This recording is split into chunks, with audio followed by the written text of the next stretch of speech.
Very good morning, students. Welcome to e-learning classes of accountancy. Today in this lecture, I am going to explain you some important terms and general entries of some special transactions in chapter 9, that is general. See, the first general entry of entry for some special transaction. The first is bad debts. What is bad debt, beta? The amount which remained due and which was disabled but could not be released partially or fully. Such amount that is not recovered is a loss to the business and and it is recorded in bad debts account. Bad debts बेटा वो amount होती है जो disabled थी but it is not received due to some reason, it is not received partially or fully due to some reason. So such amount that is not recovered is a loss of the firm and that amount is known as bad debts. If the amount is not recoverable, अगर आपको bad debts की amount नहीं मिलती है तो bad debt is the loss of the firm. And loss of the firm is debit all expenses and losses. So bad debts account will be debited. Bad debts account debit, amount not received to debtors account, क्योंकि देता कौन आपका debtor देता, उस debtor ने अगर आपको payment नहीं दिया है तो it is not received. It means आपका जो है bad debts account debit to debtors account, that is being the amount not recoverable written off as bad debts. If some part of डेप्ट इज़ नॉट रिकवेबल, अगर आपका जो है partially amount रिकवेबल नहीं है बेटा, मान लीजिए आपका 1 लाख का पेमेंट था, 1 लाख में से 60,000 की अमाउंट रिसीव हो गई, 40,000 इट नॉट रिसीव. तो जो पार्शली अमाउंट रिसीव नहीं हो रही है उसके लिए आपका जो whatever amount is receive, entry is cash और bank account debit, that will be shown in cash और bank account.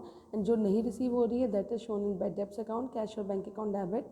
Bad debts account debit, amount not recovered to debtors personal account, total amount of debtors. Is it clear? Cash or bank account debit, amount received. Bad debts account debit, amount not recovered. To debtors personal account, that is total amount of debtors. Being the amount received and balance written off as bad debts not recoverable. ठीक है. अब bad debts recovered account एक बनता है बेटा. Bad debts अगर next year किसी भी डेटर ने आपको पेमेंट दे दी है दोबारा, जो डेटर्स आपके लास्ट ईयर बैड डेब्ट्स में शो हो रहे थे, उन डेटर्स ने आपको next year they give payment, तो जब उनका पेमेंट आ जाता है नेक्स्ट ईयर तो that is the part of bad debts recovered account. किसका पार्ट हो जाता है वो आपका? बैड डेब्ट्स रिकवर्ड अकाउंट का. तो the amount of bad debts recovered is a gain for the business. और जब amount of bad debts recover हो जाती है तो ये फर्म के लिए क्या हो जाता है? हमारे गेन हो जाता है. और जब कोई भी आइटम गेन में आ जाता है तो it debit all expenses and losses, तो क्रेडिट और इनकम इन गेन. तो जो अमाउंट पहले इरिकवर थी in the form of bad debts that is recovered, तो it will be credited in the journal entry. और एंट्री क्या हो जाएगी इसकी? कैश और बैंक अकाउंट डेबिट, क्योंकि अमाउंट जो भी आपकी आ रही है that is shown in cash और बैंक अकाउंट. कैश और bank account debit to bad debts recovered account. Being the amount earlier written off as bad debts not recovered, now recovered. अब रिकवर्ड हो गई है आपकी अमाउंट, तो उसको हम शो कर देते हैं cash and bank account debit to bad debts recovered account, उसमें शो कर देते हैं. Now see the numerical of this terminology, that is question number 15. Past journal entries for the following transaction: provide depreciation on furniture rupees 500 and machinery rupees 2000. Depreciation is decline in the value of asset. डेप्लीकेशन हमारा क्या होता है? Loss होता है in the value of asset. इसलिए depreciation का account हमेशा जब भी मशीनरी या टूल्स या इक्विपमेंट्स किसी में भी डेप्रीशिएशन लग रहा है वो डेबिट होता है. तो डेप्रीशिएशन फर्नीचर पे लगा है 500 का, मशीनरी पे लगा 2000 का. It means depreciation account debited to furniture account to machinery account, that is 2500. It is the loss of the firm कि उसका बैड डेब्ट्स हो गया 2500 की. सी depreciation account debit to furniture account to machinery account, that is 2500, 500 and 2000. depreciation charged on furniture and machinery, so depreciation charge हो गया. Now see the second point beta. Received cash rupees 1000 from bad debts written off last year. Last year के bad debts जो return of थे उसमें से आपने 1000 का cash receive हो गया आपको. It is shown in bad debts recovered account. किस में शो होगा ये आपका? बैड डेब्ट्स रिकवर्ड अकाउंट में. और कैश में आया है आपका पेमेंट, तो entry will be cash account debit to bad debts recovered account. जब बैड डेब्ट्स होते हैं तो हम उसको डेबिट कर देते हैं और जब आपके बैड डेब्ट्स रिकवर्ड होते हैं तो it is credited. Entry will be cash account debit to bad debts account 1000.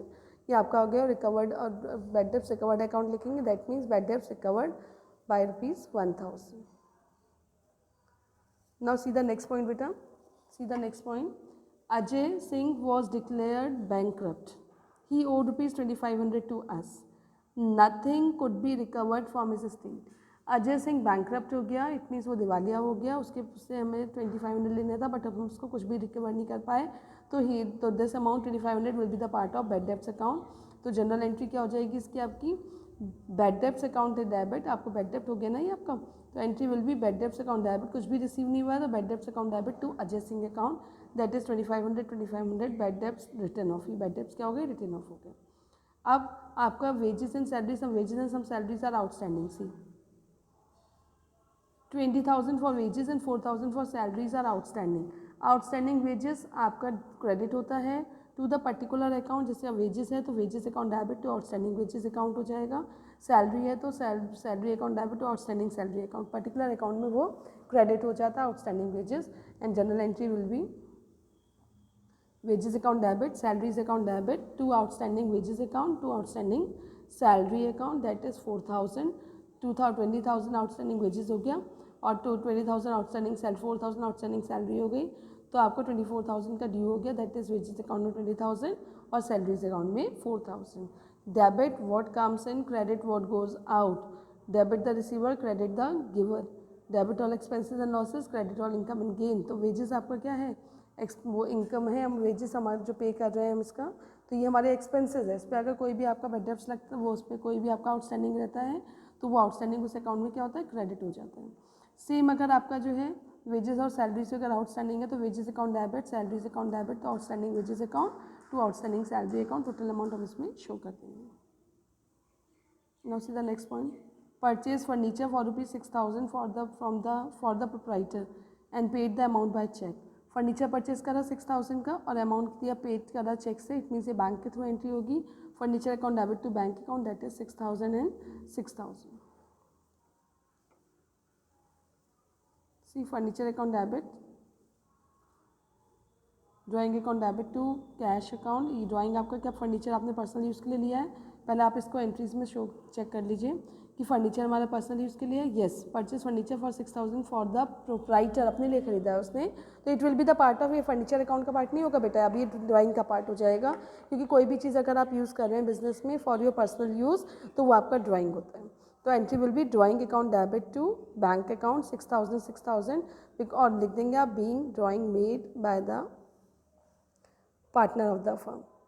Now see next point, provide 9% interest on capital amounting to ₹2 lakh. Interest on capital 2 lakh का है आपका, उसमें आपने 9% इंटरेस्ट दिया तो 2 लाख का 9% कितना हो गया, 18,000 का इंटरेस्ट ऑन कैपिटल चला गया। इंटरेस्ट ऑन कैपिटल प्रोप्राइटर की क्या है, वो इनकम है, interest on capital is the income of the proprietor. अगर वो चार्ज हो रहा है प्रोप्राइटर के अकाउंट से तो प्रोप्राइटर्स अकाउंट डेबिट हो जाएगा और इंटरेस्ट ऑन कैपिटल अकाउंट आ जाएगा। और सिर्फ अगर आपको शो करना है इसको तो आपने इसको लिख दिया interest on capital account debit to capital account, that is 18,000 and 18,000, वहाँ से आपका ये डेबिट हो गया। देन ड्राइंग है आपका बेटा, ड्राइंग हमने किया था, देखो क्वेश्चन में दे रखा है ये आपका, क्वेश्चन में पॉइंट देखिए, provide 9% interest on capital amounting to ₹2 lakh, then charge interest on drawing ₹1,000। Interest on drawing charge कर रहे हैं 1,000 का, तो वही हम शो कर देंगे इसमें। इंटरेस्ट ऑन ड्राइंग आपका शो कर रहे हैं तो ड्राइंग अकाउंट डेबिट होता है वैसे तो, और जब हम इसको इंटरेस्ट ऑन ड्राइंग के थ्रू देंगे तो that is drawing account debit to interest on drawing account, that is 1,000 and 1,000।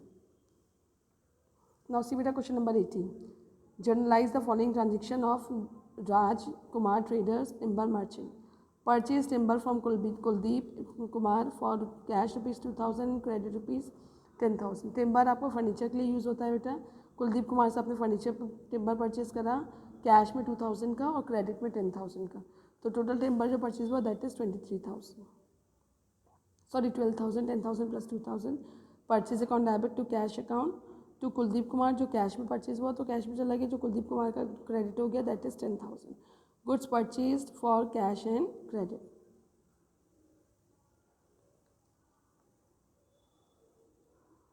Paid to Kuldeep Kumar in full settlement of his account 9950।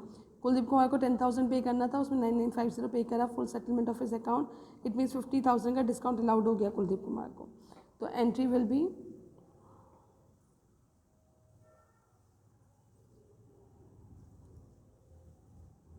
Kuldeep Kumar account debit 10,000 to cash account to discount allowed account, that discount received account that is 50,000।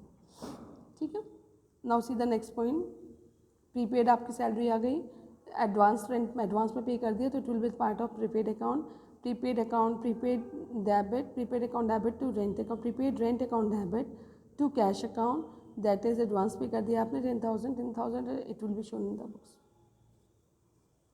Then एक next entry आई आपकी machinery account machinery को purchase करा और expenses paid कर दिया।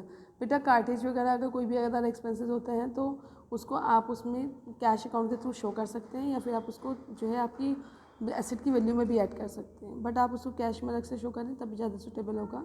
That is machinery account debit journal entry 1,80,000 to bank account 1 lakh to cash account 3,000। ठीक है, machinery purchase and expenses paid.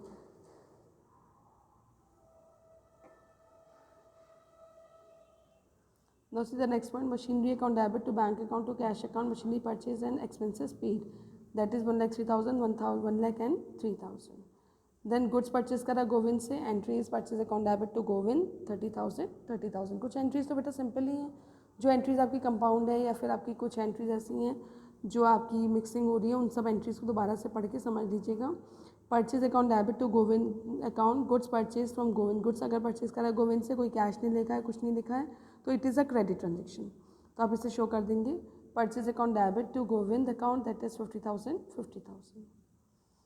और लास्ट एंट्री आ गई आपकी, ये आपका कैपिटल की एंट्री हो गई बेटा। कैपिटल जो आपके किस पर्टिकुलर पर्सन का कैपिटल है उसका अकाउंट डेबिट हो जाएगा। जैसे मनमोहन सिंह का कैपिटल था, Manmohan debit to sales account to cash account that is 60,000, 65,000 and 65,000।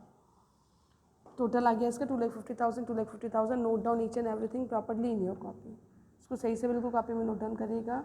I hope you all understand. Thank you बेटा, हैव अ नाइस डे।